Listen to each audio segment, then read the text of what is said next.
और जब तक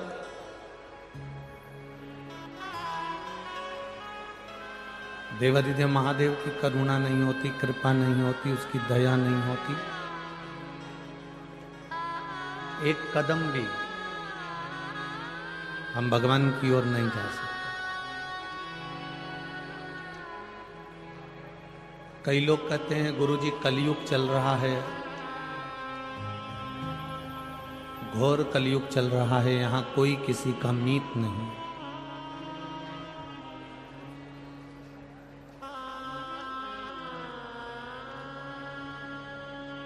हम कहते हैं भगवान देवादिदेव महादेव से प्रार्थना करो, भगवान शिव को धन्यवाद दो कि इस घोर कलयुग में जहां भाई भाई को मारने दौड़ता है, सास बहू बहू सास का संबंध ठीक नहीं रह पाता है, पति पत्नी भी श्रेष्ठता से नहीं रह रहे हैं, बच्चे अपने माता पिता से, माता पिता अपने बच्चों से श्रेष्ठता से नहीं रह रहे हैं। ऐसे घोर कलयुग में भी भगवान शंकर की कथा आप अगर ये लाखों की संख्या में श्रवण कर रहे हैं तो ये कलयुग नहीं, ये शिव युग है जिसको भगवान ने बनाया।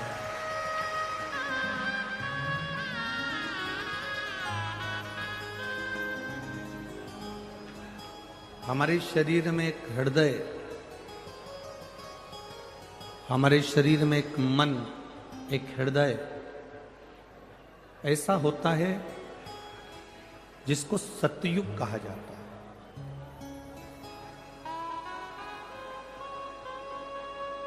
क्योंकि हम उसमें सत्य का निवास करते हैं।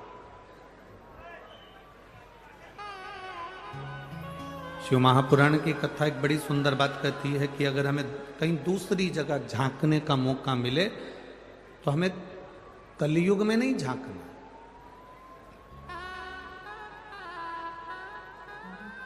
यदि हमें कहीं झांकने का मौका मिले तो अपने इस सतयुग में, अपने हृदय में झांक कर देखिए, उसमें तुम्हें बहुत कुछ मिलेगा, बहुत कुछ।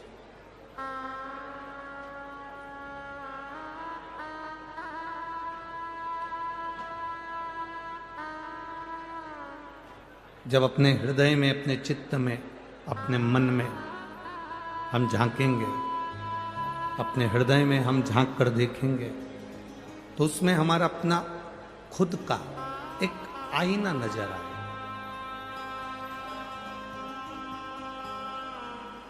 जिस आईने में हम हमारे परमात्मा का दर्शन कर सकते हैं। एक बात हमने पहले भी कही, आज फिर कहते हैं, कहीं बहुत दूर तुम्हें जाने की जरूरत नहीं है भगवान को रिझाने के लिए।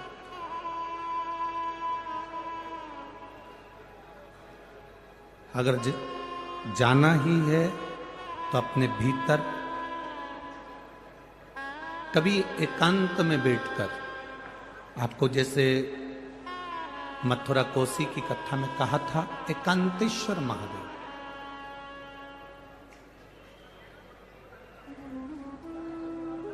कभी तुम भी एकांत में बैठकर भगवान शंकर की भक्ति धारण करो।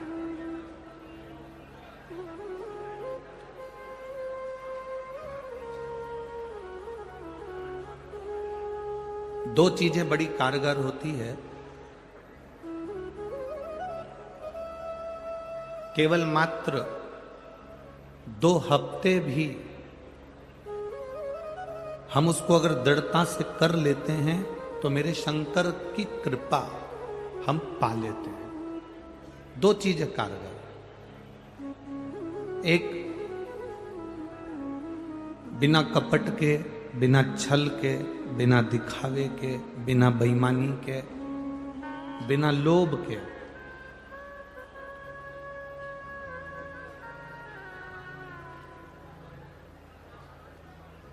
श्री शिवाय नमस्तुभ्यम मंत्र का जाप बेलपत्र के वृक्ष के नीचे बैठकर करना। उसमें एक बार आपकी कामना हो जाना चाहिए, उसके बाद तुम्हारे मन में ये नहीं आना चाहिए कि मैं इस कामना के लिए ये व्रत ये जप कर रहे हूं।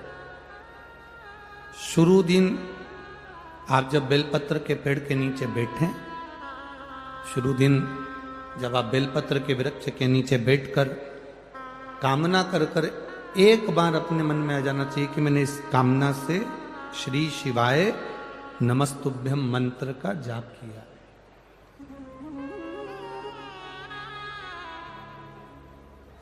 और दूसरे नंबर पर है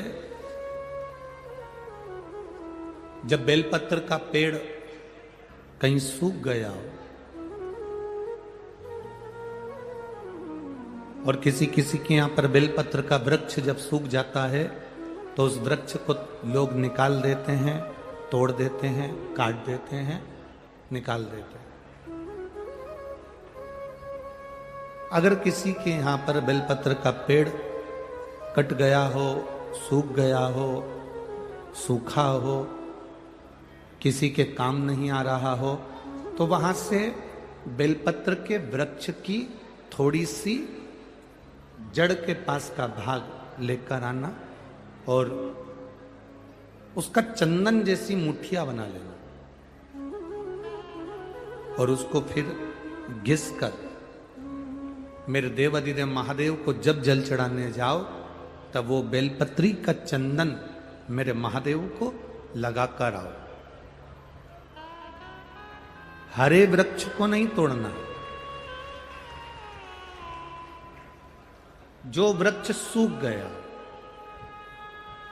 जो वृक्ष पूर्ण तरह से साल भर हो गया, 1.5 साल हो गया, 2 साल हो गया, किसी किसी के यहाँ का पेड़ कटने वाला है, सूख चुका है, बेकार हो चुका है, लोग उसे निकालना चाह रहे हैं, उसकी अगर थोड़ी सी लकड़ी, थोड़ा सा भाव मिल जाए, उसका घिसा हुआ चंदन देवाधिदेव महादेव को समर्पित किया।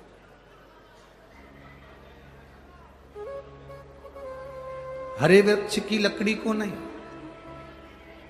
तुम अगर हरे वृक्ष की लकड़ी को काट कर लिया है, तोड़ कर लिया है, फिर उसको सुखा लिया, सुखाकर तुमने चंदन बनाया, वो श्रेष्ठ नहीं होगा, उसका कोई महत्व नहीं होगा, उसकी कोई मूलता नहीं। शिव महापुराण की कथा तो यहां तक कहती है कि हरे वृक्ष में से जब हम पत्तियां तोड़ते हैं तो उसकी डाली कभी नहीं टूटना चाहिए। वृक्ष में से केवल पत्ती तोड़ो पर डाली ना तोड़ो। फूल में से, फूल के पौधे में से, पुष्प की डाली में से पुष्प तोड़ो पर उसकी डाली कभी मत तोड़ो। तुलसी मां, तुलसी का दल तोड़ो पर डाली कभी नहीं। आंवले के वृक्ष के आंवले तोड़ो पर आंवले की डाली कभी ना तोड़ो। पीपल के वृक्ष के पत्ते तोड़ लो पर पीपल की डाली कभी ना तोड़ो। शमी के वृक्ष के पत्ते तोड़ लो पर शमी के वृक्ष की डाली नहीं तोड़ना चाहिए। कारण क्या होता है?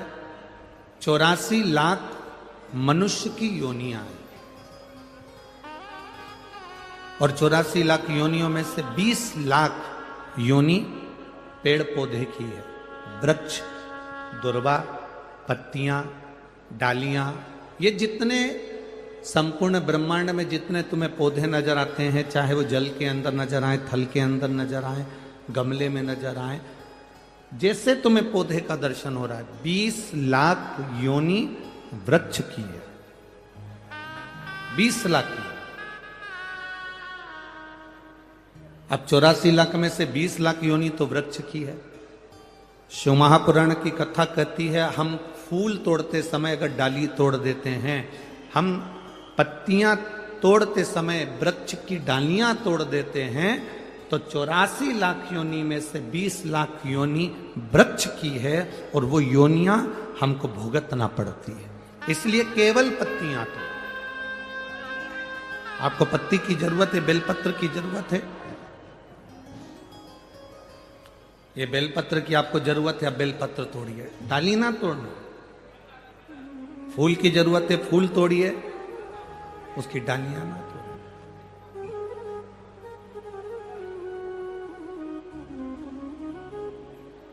कई लोगों का ऐसा भाव होता है कि ढेर सारी डालियां तोड़ के ले आते हैं और मोहल्ले में पत्तियां बांटते हैं और सोचते हैं मैंने पुण्य कमाया। नहीं नहीं, इससे पुण्य की प्राप्ति नहीं। एक बड़ा सुंदर संवाद आता है।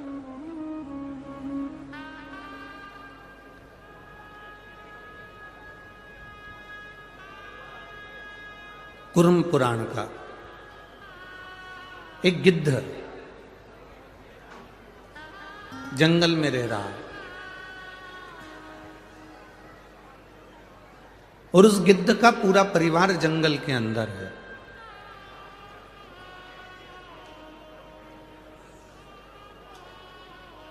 गिद्ध जंगल में है, गिद्ध का परिवार जंगल में है, वन में रह रहा है, वन विचरण कर रहा है। अब गिद्ध करता क्या है? उसका तो काम एक ही है, मांस नोचना, मांस को खाना।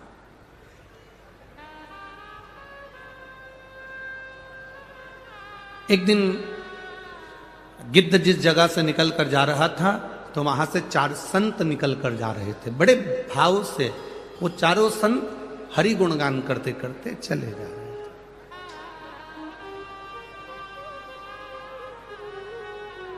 भगवान का भजन करते करते, प्रभु का नाम लेते लेते चले जा रहे। संत तो संत है, जहां से निकलता है वो सुगंध फैलाता हुआ जाता है।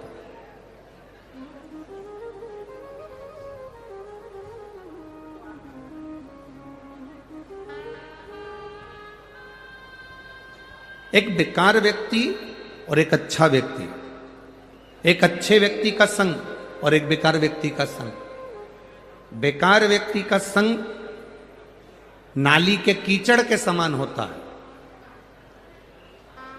अगर नाली के कीचड़ को नहीं हिलाओगे, तुम सोचो कि ये बदबू नहीं मारेगा, तो भी वो नाली का कीचड़ उसके पास बैठे रहोगे तो वो बदबू मारेगा ही। और अच्छे व्यक्ति का संग इत्र की तरह होता है, वो जहां से लगा कर जाएगा उसके पास वाले को सुगंध जरूर देता हुआ जाएगा। उसके पास वाले को सुगंध जरूर देगा। अब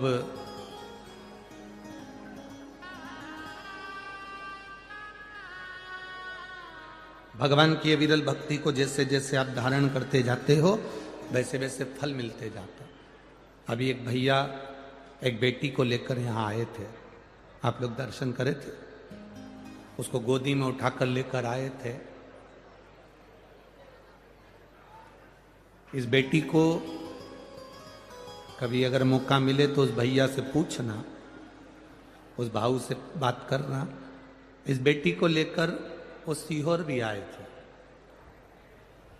जिस समय इस बेटी को लेकर सीहोर आए थे तब डॉक्टर ने इसको मरने की कतार पर छोड़ दिया था और कह दिया था कि ये, डॉक्टर ने कहा था कि ये अब मरने की कतार पर है, अब ये इसमें प्राण नहीं है। कई महीनों तक इस लड़की ने भोजन नहीं किया था। कई महीनों तक इस बेटी ने अन्न का दाना इसके मुंह में नहीं गया था, पानी भी नहीं पी पाती थी।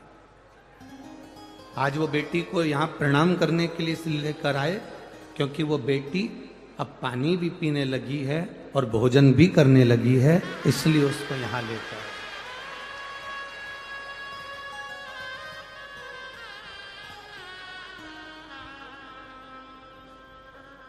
कि बाबा इतना संभाला है,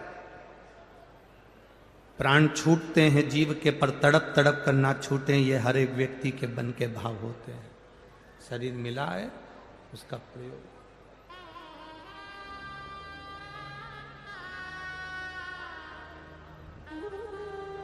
पहले पूरी की पूरी लेटी रहती थी, शुद्ध नहीं थी, देखती नहीं थी।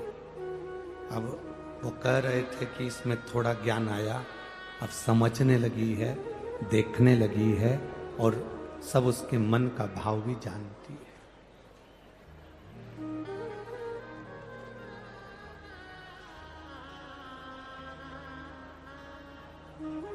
संगत का असर, आपके भजन का असर, आपकी भक्ति का असर जरूर होता। बैठिए, भक्ति का असर जरूर होगा, संगत का असर जरूर होगा, वो छूटेगा नहीं।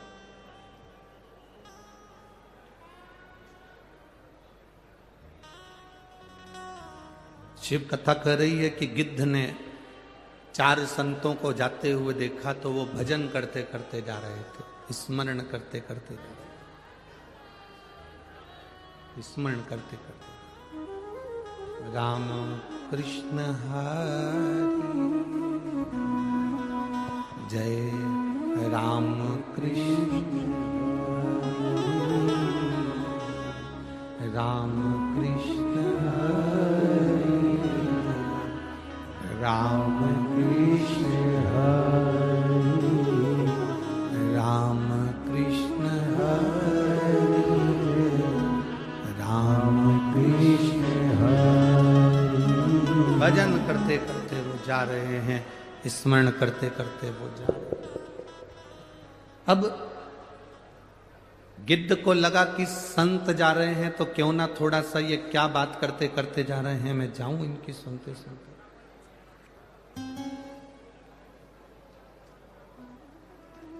आप में से कई लोग ऐसे हैं जो कभी शिव महापुराण की कथा में आज तक नहीं गए। आप में से कई लोग ऐसे हैं जो कभी शंकर को मानते नहीं थे। आप में से कई लोग ऐसे हैं जो कभी शिव के मंदिर नहीं जाते थे।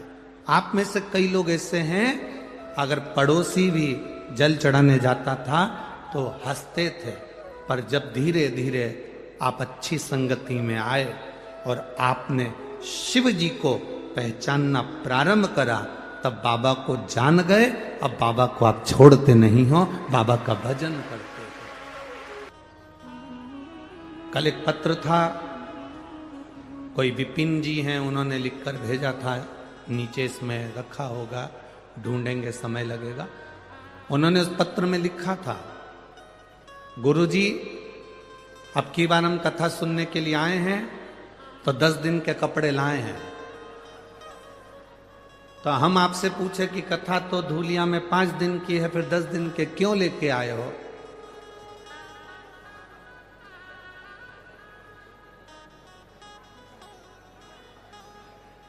आगे कहां की तैयारी है ये देख लो। हम तो बोले ही नहीं।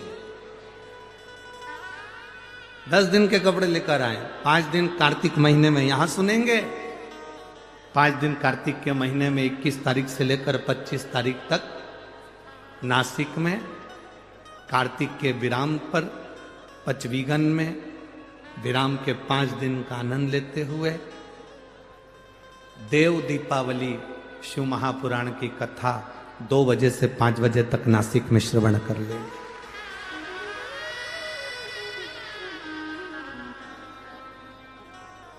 एक अभिलाषा लेकर गिद्ध पीछे पीछे चल रहा है।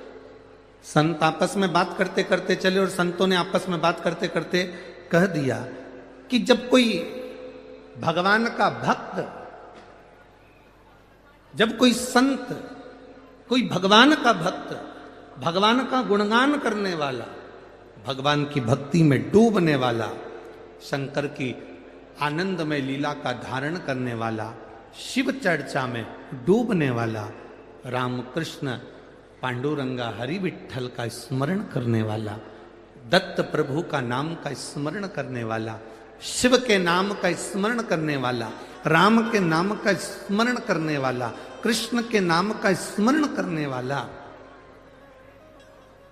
जब कोई श्रेष्ठ भक्त कहीं से निकलता है तो उसकी चरण की जो रज होती है, उस रज में अगर गिद्ध के पंख भी उस रज का स्पर्श कर लेते हैं तो गिद्ध के पंख भी सोने के हो जाते हैं। गिद्ध के पंख भी सोने के हो जाते हैं। ये गिद्ध ने सुन लिया। अब गिद्ध को लगा मैं तो इतना मांस खाता हूं, मैं तो नोच नोच कर लोगों के मांस के छितड़े निकाल देता हूं, और मेरे जैसे पापी के पंख भी क्या सोने के हो सकते हैं? मैं भरोसा नहीं करता, मैं विश्वास नहीं करता।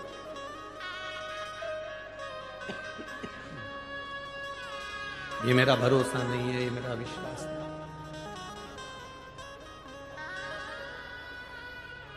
कई लोग हैं, क्या ऐसा होता है?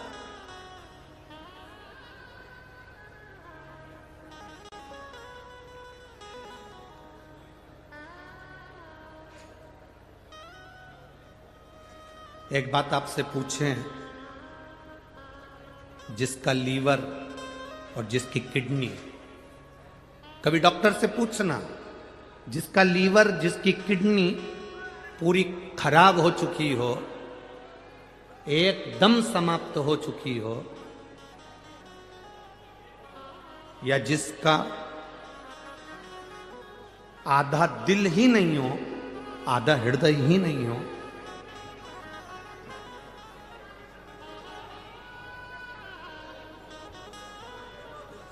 तो वो क्या संसार में बहुत दिन टिक सकता है, बहुत दिन रह सकता है?